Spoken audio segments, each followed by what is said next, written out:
So many right now are talking about the freedom of being their own boss, but few people really think about or talk about the discipline that being your own boss demands. I'm sharing with you what nobody told me about becoming my own boss.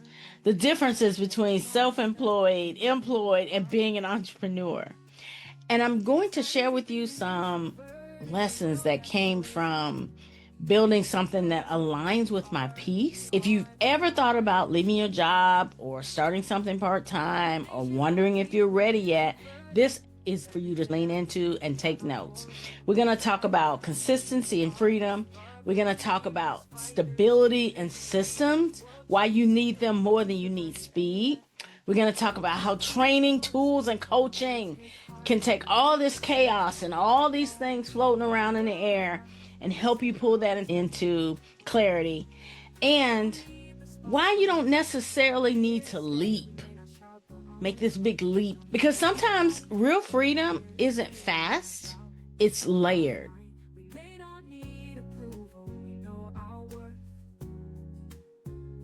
I heard it before I stepped fully into entrepreneurship. And it was, oh, I want to be my own boss. Let me share some things with you.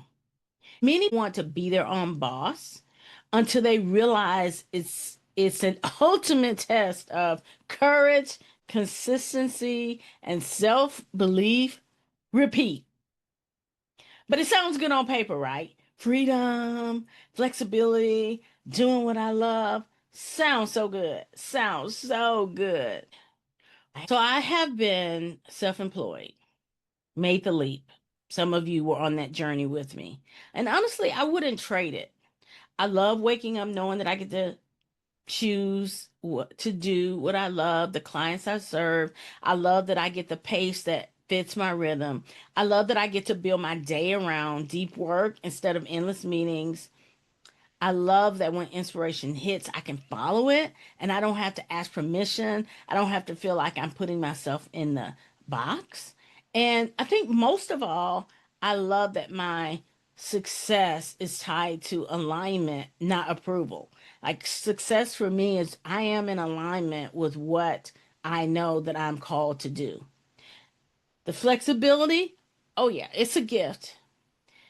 But the peace, that is a real win. There was a lot of inner turmoil with being put in a box and not being able to express myself creatively. But the peace doesn't come from having less to do because I am platter is full, okay? It comes from doing that thing where I know I'm doing what matters. But baby, let's get real right here. Hmm. It's not for the faint of heart. Everybody loves an idea until you meet the discipline. I can't sleep the day away. I sleep the day away, I make no money. Being your own boss means you can't hide behind company rules. You can't say, well, they made that decision. You can't wait for permission. You can't wait for approval. You're the structure, you're the strategy, and you're the system. And that means you have to learn how to lead yourself. Some days I feel unstoppable. Like today, I got on my boss jacket. And then there's also days when I question everything.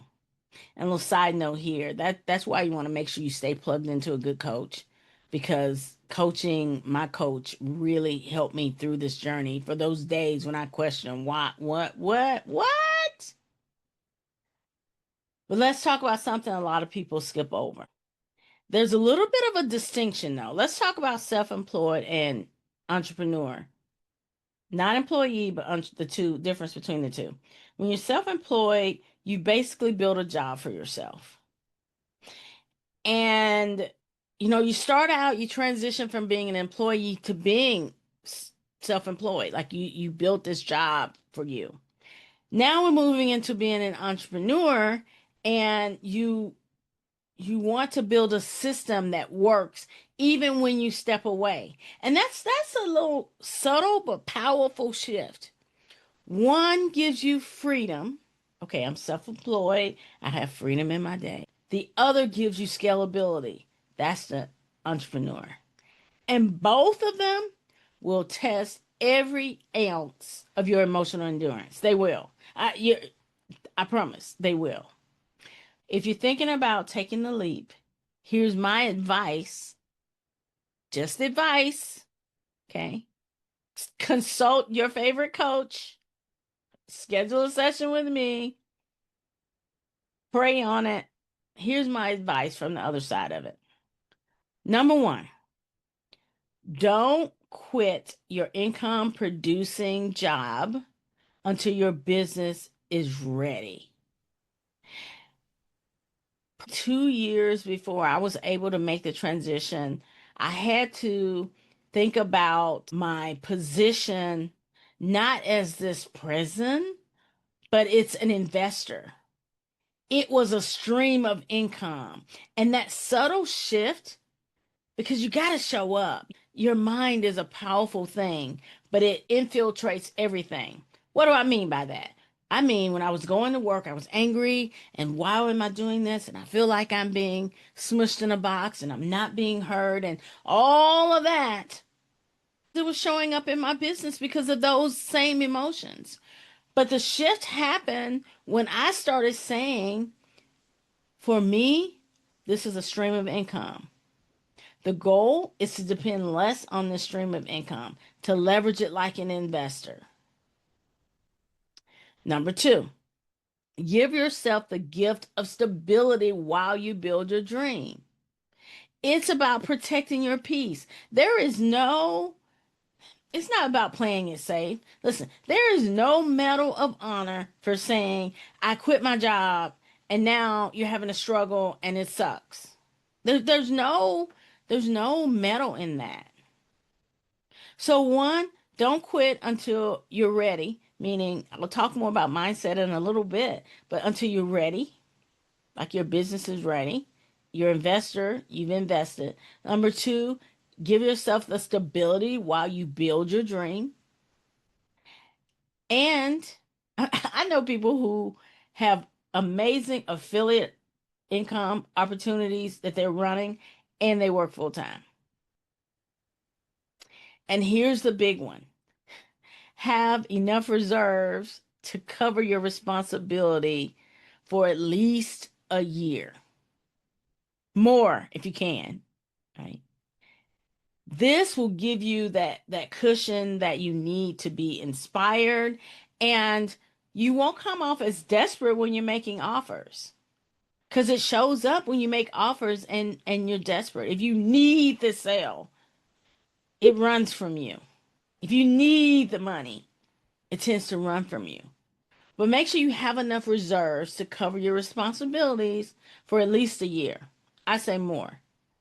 Because even in that, when you first make that leap, you're going to have a month or two where you're like, what the heck is going on? Especially if you were like me and you worked in a position for like over 30 years and you're in that routine. It's a stepping away. It's a grieving period. It's a readjustment. And you have to have the space to do that. Because when you're stressed about survival, it's hard to build something that's sustainable. And here's something I wished, and I still wish more people would talk about, is you don't have to make this big leap to leave. You can start part-time. And I highly recommend that for several reasons. I'm going to share some of those with you, but for several reasons.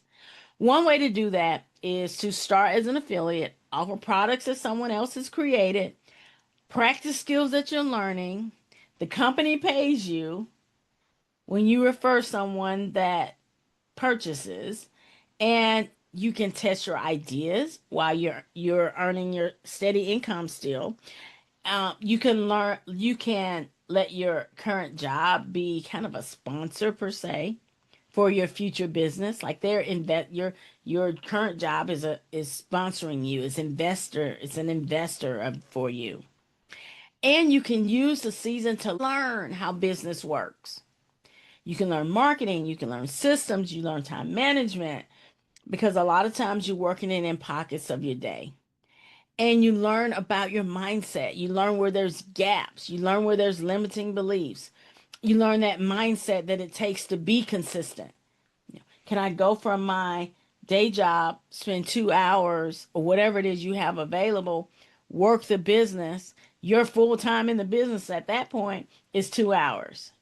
For someone like me, the biggest thing that I found was I was able to expand my level of knowledge of marketing and systems and business.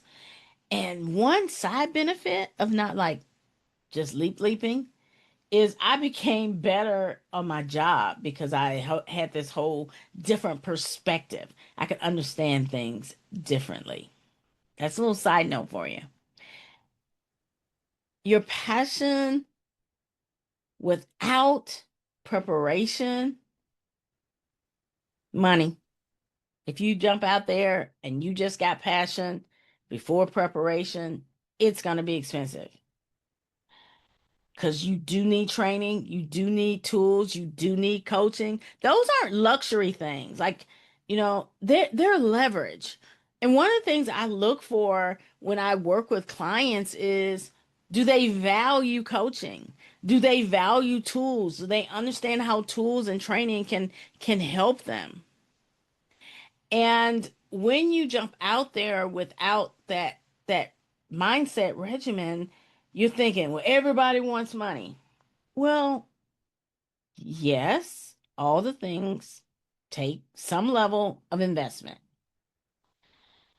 I know for me, my steady income gave me the opportunity to invest in coaching, tools, trainings, and systems that when I stepped out on my own, I knew that some of those things I wouldn't have had the financial resources to invest in, but because I invested in them while I had that steady income, it was less of a financial outpour when I stepped out because I had come through my learning curve. And you can build skills before you have the pressure. You can create this ground zero that you're not freaking out.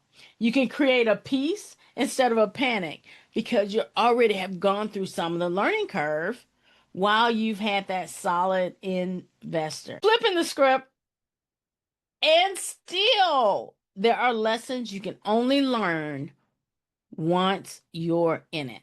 Once you've made the leap, once you've made decisions. What do you do when a client doesn't pay on time? You have to figure it out. What do you do when you go through all the work and the launch flops? It happens. What do you do when there's silence on your social post is louder than the applause that you thought you would get because you created this amazing post and you just knew you followed all the things that the experts told you to do and it's supposed to go viral and it doesn't? I mean, these are the moments where most people want to quit when it's not easy. But these are the moments that will shape your character and your confidence, create that story, and it becomes the thing that draws people to you. If you're an introvert like me, this journey it hits different. Your our nervous system is our operating system. If it's constantly in survival mode, you're going to burn out. You're going to burn out before the business breaks even.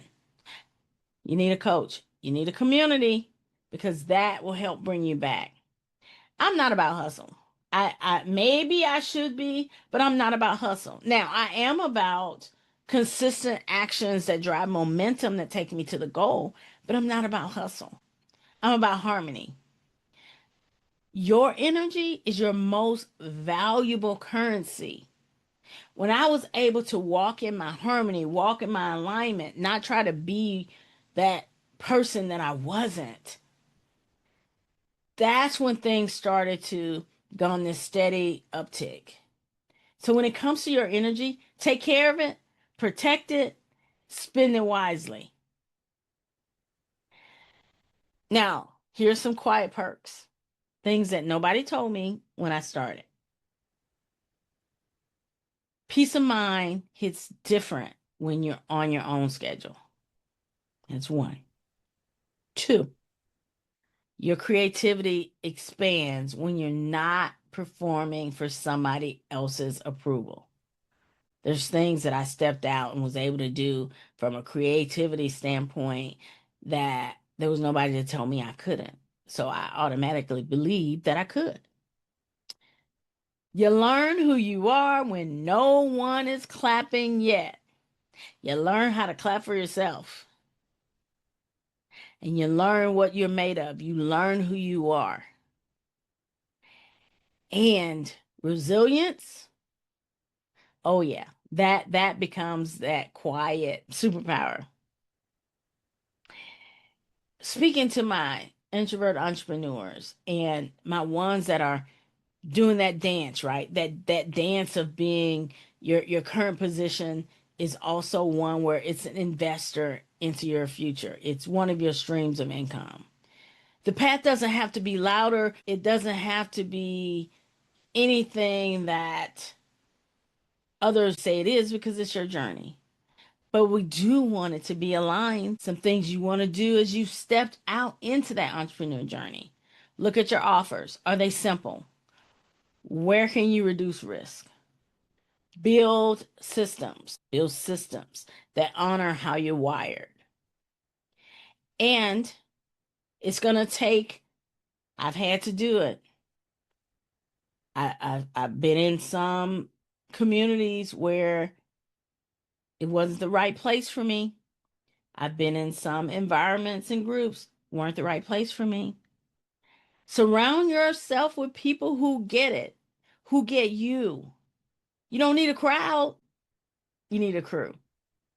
Because it's not built in isolation, but it's also not built in chaos. When you're making your freedom transition, it isn't built on quitting fast. Freedom is built on staying long enough to master the season that you're in. Most people want the crown. Few want the quiet grind that earns it. Entrepreneurship, it's the ultimate mirror. It shows you who you are and who you becoming on a daily basis. I face fears, habits, patterns. I have to decide, do I shrink here or do I rise? You will too. And it's not for the faint of heart. I'm not saying that to discourage. I'm saying I want you to have a realistic look. But if you give yourself permission to build slowly, strategically, and soulfully, it will work for you. And give yourself grace because the journey isn't about proving. It's not about proving, it's about becoming. That is the real journey. I hope that in me sharing this view of self-employed, employed entrepreneur, that I've been able to give you at least one nugget or one thing to sit with. You might want to come back and listen to this one.